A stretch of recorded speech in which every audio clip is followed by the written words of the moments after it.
Not a bad shot. Hey everybody, welcome back to the channel. For those of you new here, my name is Jay, and today I'm going to be talking about some bow hunting practice tips that seem to help me over my, gosh, this is going to be, I think, my 20th hunting season. More like probably 15th season of bow hunting. But the season's coming upon us, so it's definitely time to get out there and start practicing if you haven't already. So I'm going to go over 3 tips that have helped me out along the way. One of them being what I'm kind of doing right now. Practice shooting sitting down. Not everybody out there does shoot in a seated position when they're up in the stand. A lot of people do like to actually stand up in the stand, but I'm one of those people that really likes to practice shooting sitting down, and I like shooting sitting down in the tree stand. I think it makes it so you're less of a big object up there. You're more one with the tree whenever you're sitting down. I think deer tend to notice you a lot less, and whenever you're sitting down, you're not necessarily, you know, I mean, you can fidget, but when you're standing up, you're more likely to start swaying back and forth, messing with your hands, things like that. But so if you're going to hunt sitting down, I highly recommend you actually practice shooting sitting down, because it's definitely a little different shooting sitting down. Your form is still relatively the same, but since your feet are more, your knees are bent and everything, it's just a different experience. I don't really know how to explain it, but this is how I like to shoot sitting down. Most of my stands are facing this way, so the animal, my stand would be facing this way. Since I'm right-handed, my target, trail of where I expect the deer to come from, tend to be almost like a 30-degree angle to my left here. So I like to pretty much do the same thing that I would if I was shooting standing, but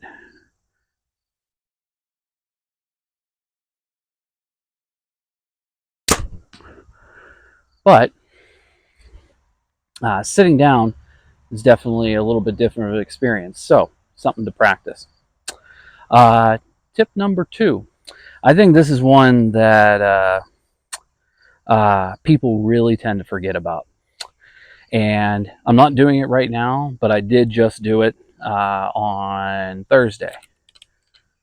Make sure to practice with your broadheads. A lot of times the broadheads will fly just slightly a little bit different than your field points, and if your broadheads are really off than how your field points are shooting, then your broadheads are more than likely out of tune, and you'll definitely want to get your bow tuned towards how your broadheads are shooting. I just think that's something we tend to forget about. I've forgotten about it some years, and luckily it's never bitten me in the behind, but there's definitely been times where it could have, because I made a broadhead switch and didn't really practice shooting them as much. So shoot your broadheads, practice with them at all the ranges you would expect to shoot. Now for my third and final tip, again, I think this is going to be something you may not think of, and you may not think of it because you don't hunt this way.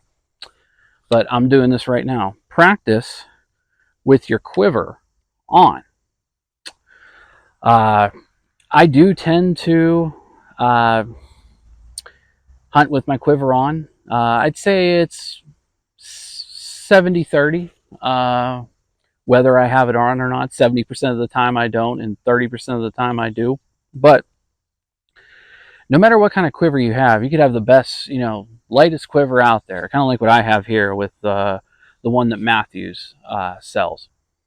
This quiver is really light. You can see if it's really tight to the bow.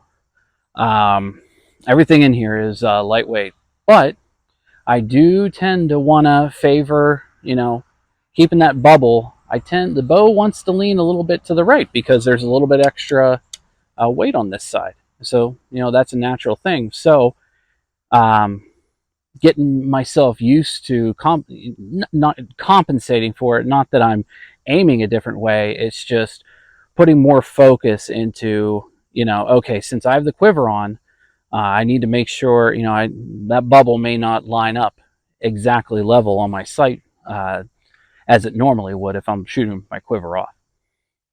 Uh, I'll be curious if you guys comment down below if anybody here shoots with their quiver on more or less of the time.